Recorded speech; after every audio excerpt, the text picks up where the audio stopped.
Terima kasihku untukmu guruku yang telah setia membimbingku. Maafkanlah aku yang tak pernah mampu membalas semua jasa-jasamu.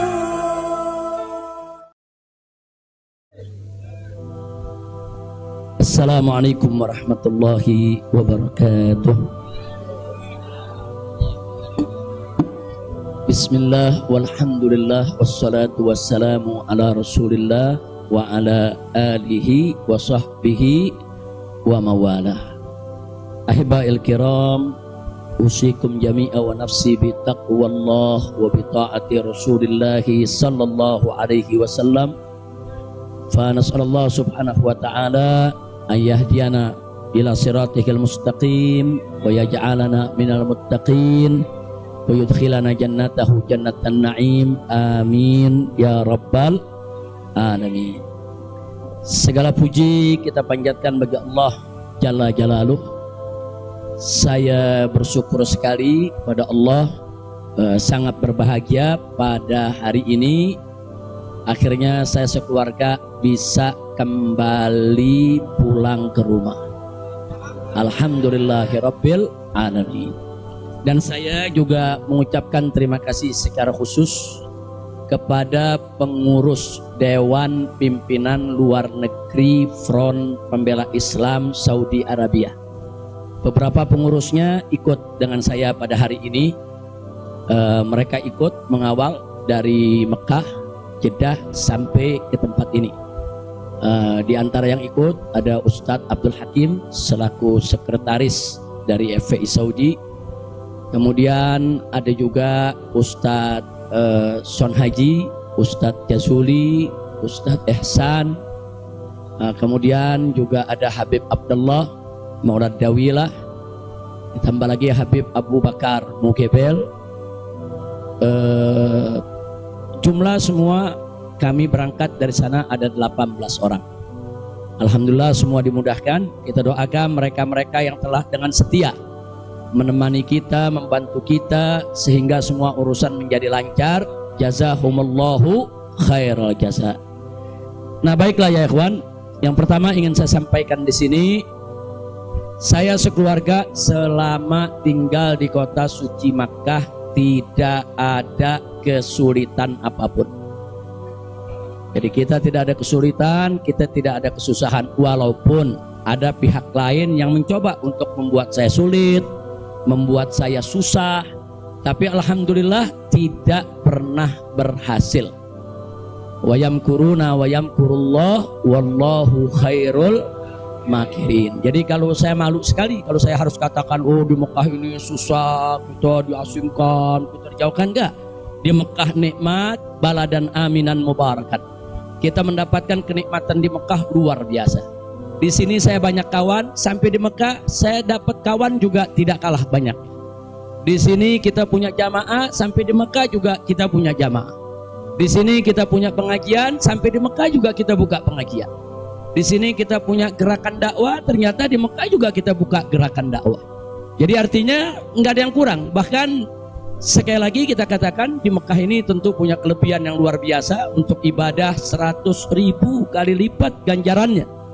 Sebetulnya kalau ingat 100.000 kali lipat kayaknya nggak mau pulang ya. Habib, 100.000 kali lipat, begitu sampai Tamburan satu lagi nilainya. Nah, di Petamburan nilainya 1, kalau di Mekah nilainya 100.000.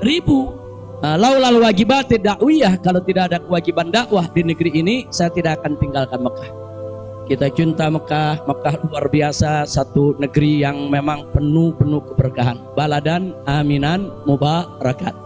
Jadi sekali lagi, selama kita di Mekah, alhamdulillah. Kalaupun ada sedikit tantangan-tantangan, sedikit kesulitan-kesulitan, tapi semua itu bisa atasi dengan mudah ya ikhwan. Nah baiklah.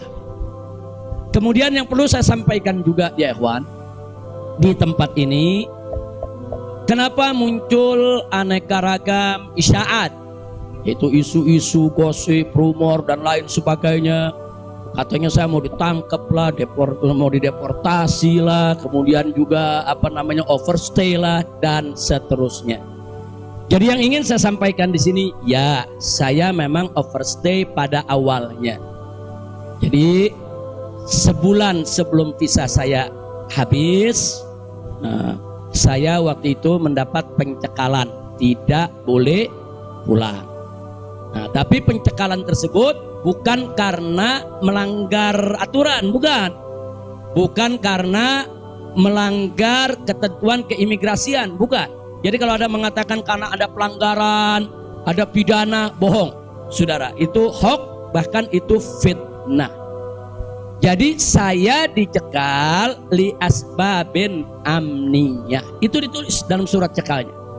Li asbabin amniyah, karena alasan keamanan. Nah, biasanya kalau alasannya melanggar, di situ ditulis mukhalafatun nizam atau at-takhalluf anin nizam. Nah, itu namanya melanggar aturan. Nggak ada di dokumen saya, tidak ada kalimat at-takhalluf anin nizam atau mukhalafatun qanun. Nggak ada. Yang ada adalah li asbabin amniyah, untuk alasan keamanan.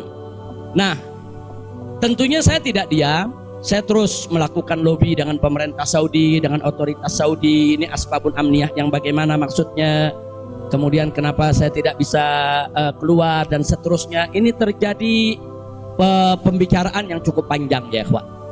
Tapi memang mereka sendiri mengaku. Jadi saya ini di sana diperiksa oleh Badan Intelijen Saudi, saya diperiksa oleh Dewan Keamanan Saudi, saudara. Nah, belakangan, saudara, kenapa saya diperiksa? Mereka mendapatkan laporan sampah dari negeri ini ya. Jadi mereka bilang ini zubalah. Nahnu nahsul alal maklumat kadzibah. Kita mendapat informasi yang bohong. Bahkan mereka bilang zubalah. Zubalah itu sampah ya, kuat. Informasi sampah tentang Anda. Nah, jadi katanya saya ini buronan, melarikan diri, ada persoalan hukum yang saya hadapi. Saya ini katanya red notice.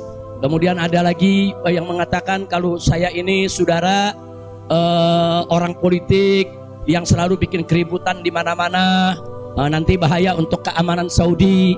Nah, ini laporan-laporan semacam ini. Saya tidak mau menuduh siapa yang melapor, si A atau si B atau si C ya ikhwan. Tapi ini ada. Dan ini bukan laporan dari orang biasa. Kalau laporan dari orang biasa, saudara, nggak bakal dihiraukan oleh pemerintah Saudi. Ini tingkat negara. Ini bukan tingkat RT, bukan tingkat RW. Ini tingkat negara. Negara Saudi mendapatkan laporan. Berarti yang memberikan laporan ini, saudara, ini tingkat tinggi juga. Nah, tapi ala kulihal semua kita buktikan. Mereka bilang, apa betul Anda ini punya kasus hukum? Ada 2 kasus hukum, satu di Jakarta, satu di Bandung. Saya katakan kepada mereka, saya tidak punya kasus hukum. Mana buktinya? Saya punya SP3. SP3-nya saya terjemahkan ke dalam bahasa Arab. Kayaknya dalam sejarah nggak pernah ada SP3 diterjemahkan ke dalam bahasa Arab. Sebab kalau saya serahkan SP3, ya tentu kan polisi di sana nggak paham, intelijen di sana nggak paham apa isinya, apa maksudnya. Kita terjemahkan dalam bahasa Arab. Kita buat dokumen resmi, terjemah resmi. Jadi saya katakan, tuduhan apa yang Anda dapat dari pemerintah Indonesia? Oh, Anda ini melarikan diri dari Jakarta karena ada kasus hukum. Saya tunjukkan, ini SP3. Silakan Anda baca. Begitu mereka baca, mereka kaget. Oh, ini kan hukum sudah selesai. Kenapa kok masih dilaporkan Anda tetap bersalah? Jadi pemerintah Saudi sendiri yang menilai ya. Nah, kemudian yang kedua, waktu kasus Bandung, saya bilang juga udah nggak ada perkara, punya SP3, saya terjemahin lagi SP3-nya, saudara. Nah, terakhir mereka bilang katanya Anda ini dikejar-kejar badan intelijen dari negara Anda. Saya bilang enggak, saya nggak punya persoalan dengan badan intelijen. Oh, tapi ini ada laporan. Anda bisa buktikan kalau Anda tidak punya permasalahan dengan badan intelijen Indonesia? Punya. Loh, apa buktinya? Saya punya dokumen perjanjian antara saya dengan Badan Intelijen Negara Indonesia. Saya terjemahkan lagi dalam bahasa Arab. Resmi di situ, saudara. Dan dokumen ini kan belum saya buka ke masyarakat ya, ikhwan. Saya pikir nggak ada perlunya saya buka ya, ikhwan, kecuali kalau darurat saya tunjukkan. Mereka kaget loh. Anda punya perjanjian begini bagus dengan negara, Anda tidak punya masalah. kok dilaporkan macam-macam. Nah ini yang jadi persoalan ya ikhwan. Ala kulli hal, singkat cerita, kalau saya cerita terlalu panjang, saudara, akhirnya pemerintah Saudi ini, otoritas yang berwenang di bidang ini, mereka justru akhirnya minta maaf. Mereka bilang nahnu natawarrad, nahnu ghaltan, kami salah, kami sudah melewati batas wewenang yang kami punya, kami minta maaf karena memang ini kesalahan dari informasi yang kami terima. Nah, jadi supaya Anda tahu, akhirnya mereka tidak mengganggu kita sama sekali. Nah, bahkan terakhir bukan lagi persoalan bayang safar, jangan kita deportasi. Saya ditawarkan, Habib, Anda mau pulang besok ke Indonesia atau Anda mau tinggal di sini selamanya? Silakan. Maka itu pada malam Ahad, Sabtu malam Ahad, sebelum saya pulang, saya ke Riyadh, saya diundang resmi ke Riyadh. Saya diundang resmi ke Riyadh, saya ketemu petinggi di sana ya kawan. Mereka tawarkan, mau tinggal di sini, kita berikan iqamah, kita berikan izin tinggal, mau seumur hidup pun boleh. Silakan Anda memutuskan. Enggak, saya enggak punya persoalan sama pemerintah Saudi, ya kawan.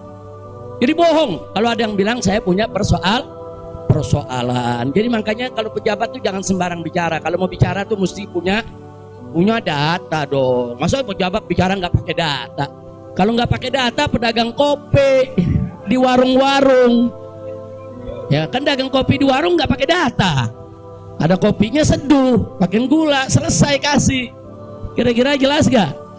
Ini kalau pejabat tingkat negara harus punya data ya kawan, nggak sembarangan. Tapi baiklah, kita bagian akhir. Jadi begitu mereka sudah tahu itu semua, semula saya mau dibikinkan bayan safar. Bayan safar itu exit permit, saudara. Nah, bayan safar itu ada dua. Ada izin keluar Saudi, saudara, karena orang melakukan pelanggaran. TKI yang melarikan diri dari majikan, atau umpamanya ada tenaga kerja yang melakukan pelanggaran pidana, mencuri, berkelahi, atau membunuh saudara. Nah mereka ini kalau diusir dari Saudi itu namanya deportasi dengan bayan safar. Tapi ada juga jenis bayan safar lain. Nah seperti apa? Seperti orang yang mendapat suaka politik, itu kan perlindungan. Atau seperti orang yang dicekal politik, seperti yang saya alami, itu bukan pidana. Atau seperti mereka yang kehilangan warga negara, seperti orang-orang Rohingya yang tinggal di Mekah, itu mereka nggak punya warga negara, saudara. Tapi kalau suatu ketika mereka mau pulang ke negerinya, diberikan bayan safar kalau mereka mau pulang. Nah kalau mereka nggak mau pulang, mereka dijamin silakan tinggal di Saudi Arabia.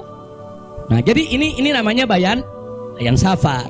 Tapi ternyata terakhir karena mereka menyadari saya tidak bersalah, ini yang menariknya. Mereka sendiri yang mengatakan, ya Syekh, Anda tidak layak untuk dapat bayan safar. Karena kalau Anda dapat bayan safar, nanti catatan overstay-nya itu nggak hilang. Nah, jadi dalam dokumen keimigrasian kan ada overstay, itu nggak hilang. Nah, walaupun Anda tidak dicegah, tapi catatan itu kan jadi buruk. Anda nggak pantas untuk mendapat catatan buruk karena Anda tidak bersalah. Jadi saya tanya, lalu apa mau diberikan? Jadi dibatalkan itu bayan safar. Lalu apa mau diberikan?